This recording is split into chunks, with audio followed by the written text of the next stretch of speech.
Hello there, and welcome again for today's podcast as we continue in this very interesting discussion on fathering girls. We said in the previous podcast that fathering a daughter is one of the most influential roles any man could ever have for simple reasons, because you're raising up the matriarch for the next generation. It has its own challenges, but it can end up being the most rewarding experience that any man can ever have. The opportunity to raise up somebody's wife, somebody's mother, and somebody's grandmother. I came across a very interesting quote that I'd like to share with you as we begin today. It says that fathering a girl is not about perfection. It's about presence. It's about consistency.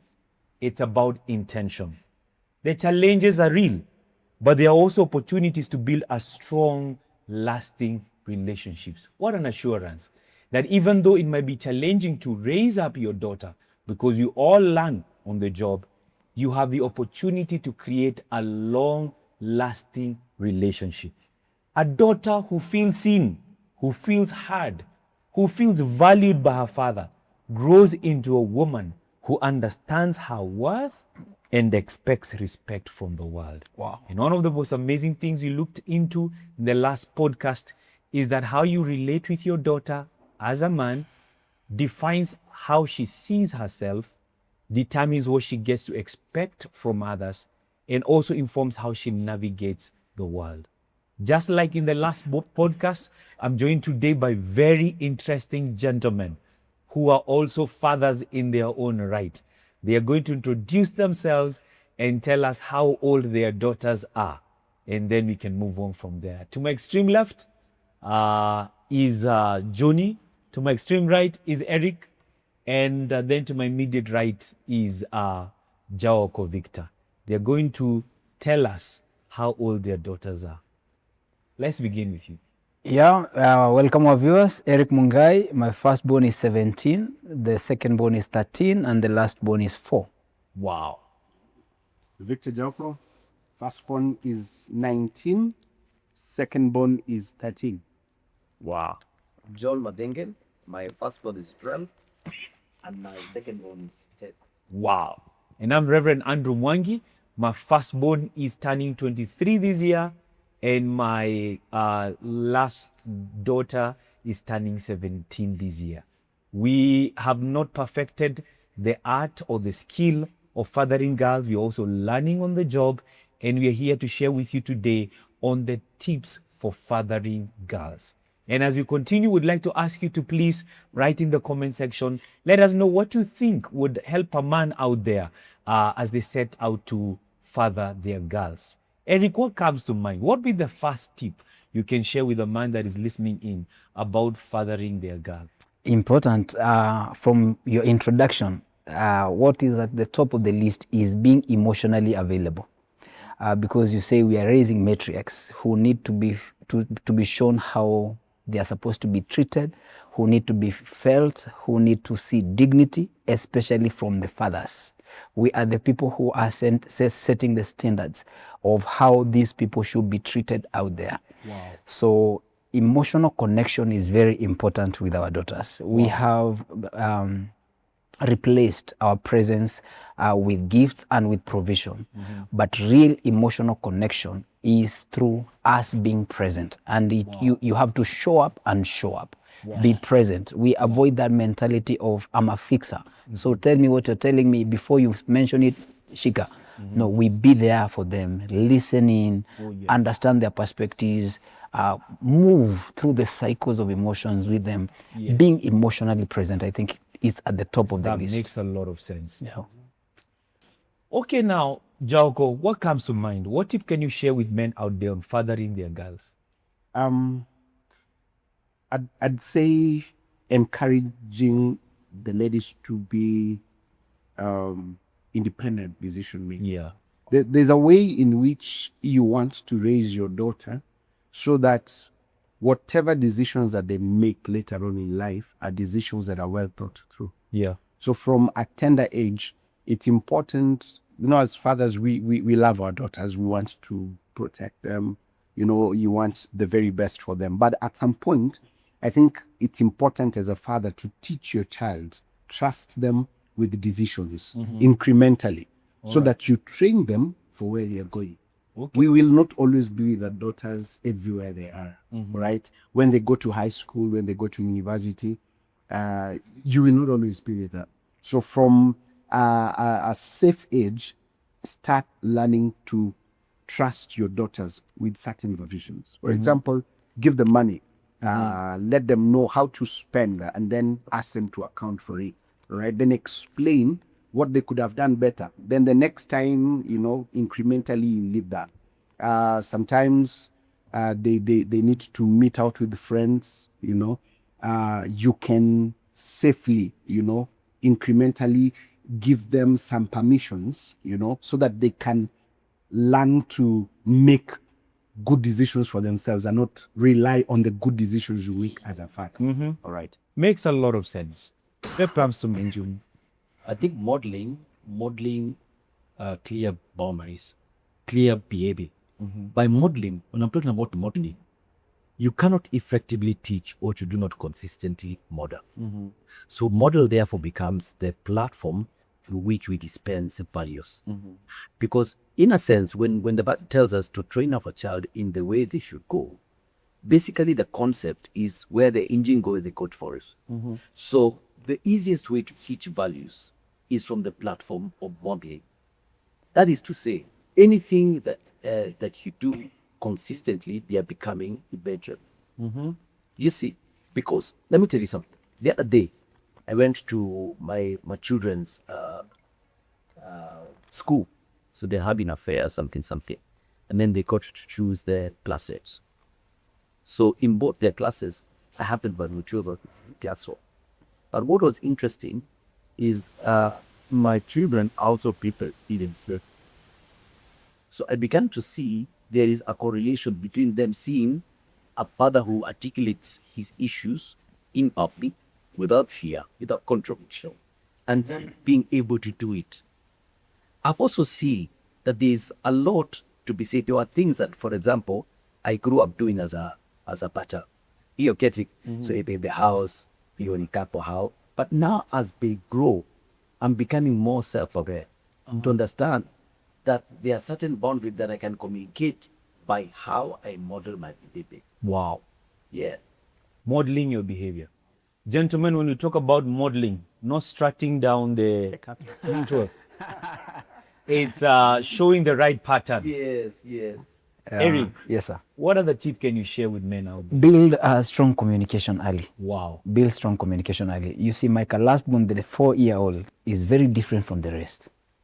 This girl is so vocal. This girl doesn't just follow what you're saying. I remember the other day, she always insists that we do homework together.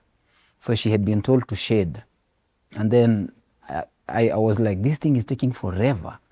So nikamwonyesha, you color the outer part and then unabaki na the inner part. So when I was demonstrating, she was like, why are you coloring? Are you Elisa? Are you a little girl? Why are you doing?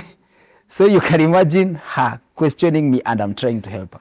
When you compare that with the rest cannot be able, because I didn't know, they say, you said you're learning on the job. Yeah. When you know better, you do better. Yeah. Now the little one can express herself Yeah. easily. Yeah. She can easily tell you, don't do that again, stop it. Yeah. She's assertive. Yeah. So when we allow our daughters to develop communication early, to be able to enforce their own boundaries, to be able to be assertive, and also to have this autonomy. I can make this decision and everybody will respect it because this is my decision. I think that's very pivotal to the ladies you are raising so right now. powerful. That's so powerful. Jalko, what do you think about it? Be patient. Yeah. Be patient. When you're fathering girls, there's a stage, teenage, adolescence, that is temporary. Okay.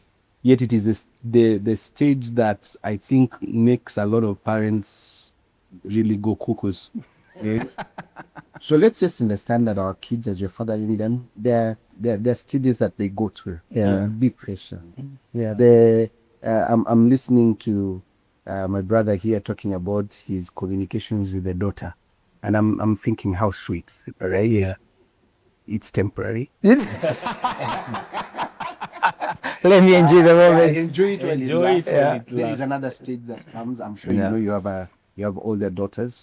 Yeah, but there's another stage that is coming. But that too is temporary. Yeah. Then there is going to be the stage of early adulthood where now they are filtering, they don't need you, nini.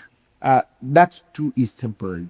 So as a parent, just be patient with your daughters through these stages. You know, a time is coming when they will outgrow. A time is coming when they will have learned, and they Absolutely. will know better.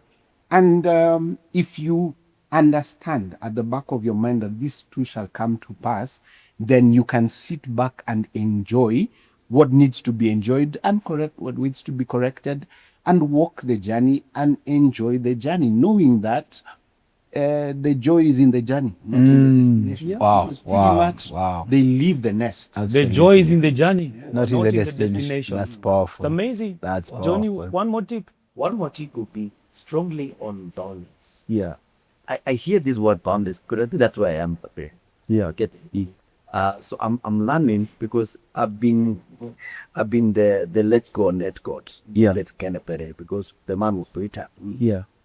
But then now I'm learning that there must be clear but flexible boundaries. Yeah. Explaining the reason why. Yeah. Then tell you the story. I'm like, yeah. Get it? Oh, yeah, okay. So then I come cool. Says, Mami, leo tumecheza, tumepanda miti, tumechuna maua. Mami tumefurahi sana. Then Tabang is shocked. Says, Waidera, I thought I told you vijana wasione safari yako. This is hakuona nilitoa. So in that setting, the boundary had been set. The boundary had been set. But the understanding the real word That caught me by surprise. here. Thank you. So anyhow, so the thing is, we pass. Yeah. It's okay. Let's go on. Let's go. Yeah. So the thing is, you have to explain the reason why behind the rules. Yeah. You guys talking? Please stop. All right, Eric. You haven't. All right. Okay, go on, Baba Idera. Anyhow. So the idea behind setting boundaries is not just about being strict about what his coach is saying and how it's being followed. Yeah. It's really explaining the reason. Because what you're really trying to conceive is not just goals, but the values behind the needs. You understand? And one of the ways to do that is to consistently be consistent with that goal. You know, the reason the lesson on fire is caught right at the beginning is because fire is hot all the time. It's consistent. You get it? So one of the ways to really be to set the boundaries is to be consistent. When you say this and you explain the reason why, then stick to. Eventually they catch up. Wow. Yeah. Makes sense. Wow, Eric. Focus on listening, not fixing. Yeah. Yeah, because majority of the time you're fixers. Like the example I just gave, I wanted to fix the solution. Yes. But our greatest focus should be on listening. Listening. Listening, understanding their perspectives, Yeah. allowing them to make their decisions, allowing them to make mistakes, allowing them to solve. I remember there was a sermon you taught about how you don't interrupt when siblings are having a Yeah. quarrel. You will stunt their sibling diet. Yes. Yes. You allow them to solve their own issues. So you're not always fixing. You're not always mekosana, do this, hug each other, forgive each other. You are listening in and just offering the guidance whenever it is needed, but not be a fixer. Yeah. Yeah. Wow. Powerful. So I'd also put that another pointer would be to be consistent. Yeah. Be consistent. Let your children understand you as a consistent person. To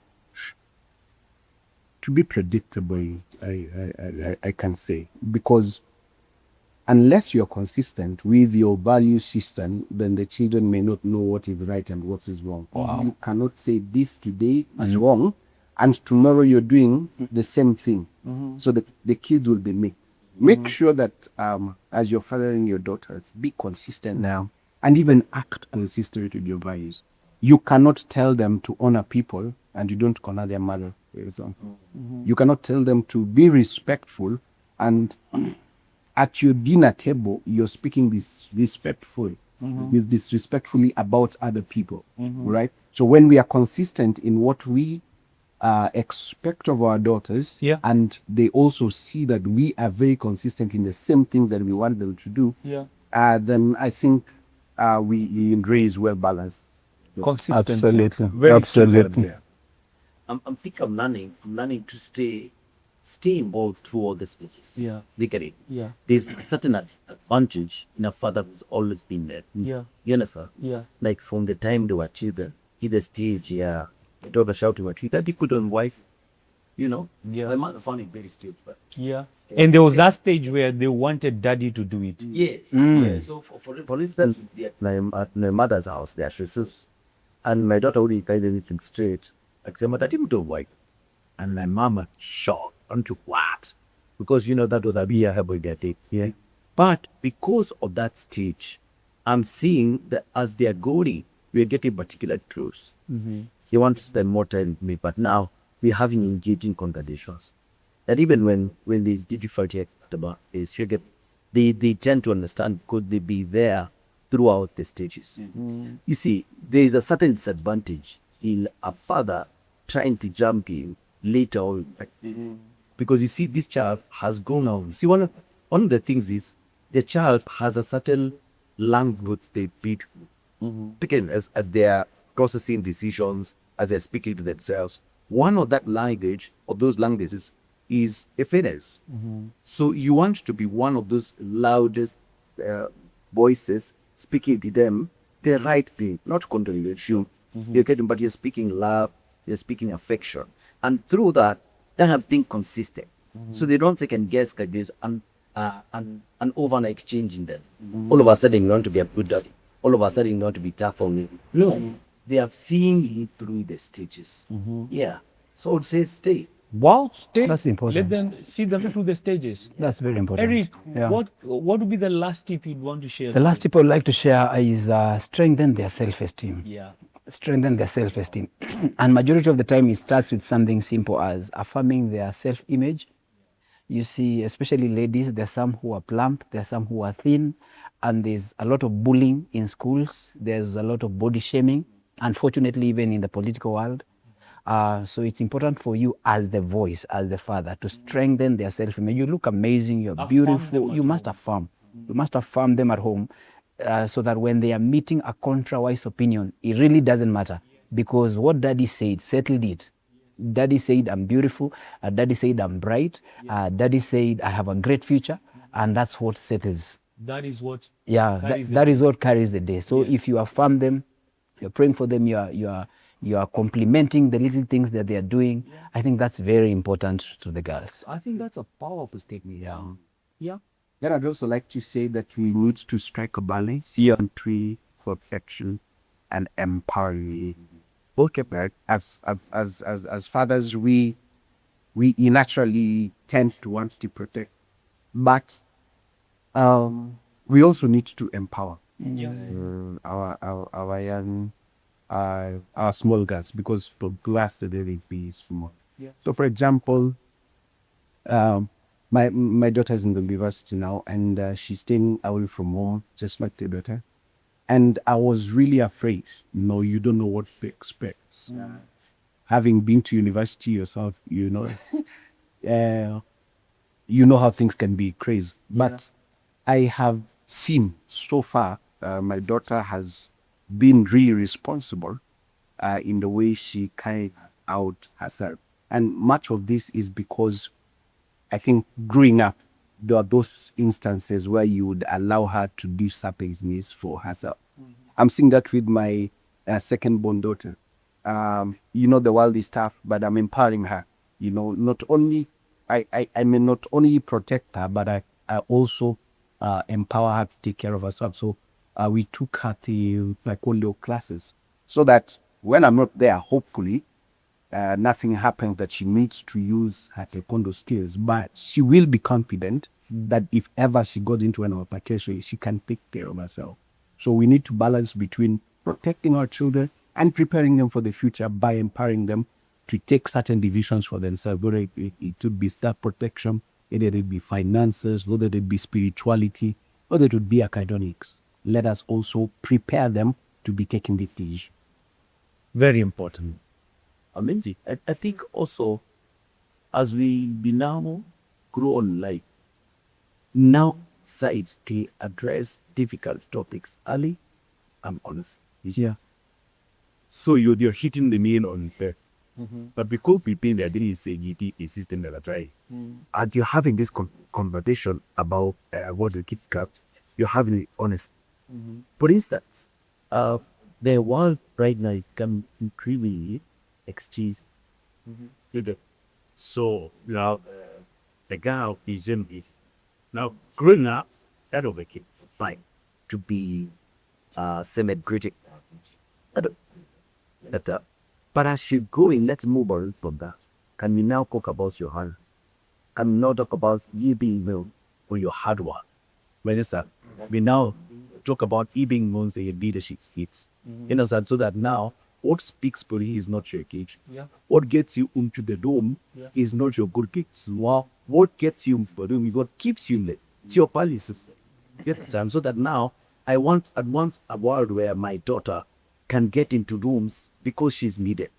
I always pray to my children saying that they may be solution providers, not their generation, that they may be their voice. Now, that is said, when as like I say, it is said in your mind, where you keep talk to them about is, yes, we look nice, but remember why you're big. You understand? Let's say look nice, yeah, fantastic. But remember you're going to society. Practice more on that in the soccer. You understand? yes, I know you look at, so you amazing, that's all the other things. What I want you to focus on, you get your stats. So you're now drawing attention away from her kids, which is God fear. But then now you're talking about the fights. So that she doesn't become the girl who's continuously on a pedestal on her looks. And when anybody pulls that down, She has nothing else to offer. Makes a lot of sense. There you have it, ladies and gentlemen. Fathering girls is a call for responsibility. We may not do it perfectly. We may be learning on the job, but there is a long-lasting reward when you finally look at the beautiful girls who've grown into confident women that are adding value to society. Would like to thank you for having joined us today. Kindly comment on the comment section. Let us know what other tips you can share with us on fathering girls so that a man out there can stand to benefit. I'd like to conclude with one statement that I learned from my mentor, Blessed Meneri. He told us many years ago as fathers that never molest your daughters. Wow. Never molest your daughters. Never take advantage of your daughters. I wonder how men who did so lived it themselves. Because those girls, number one, will never forget.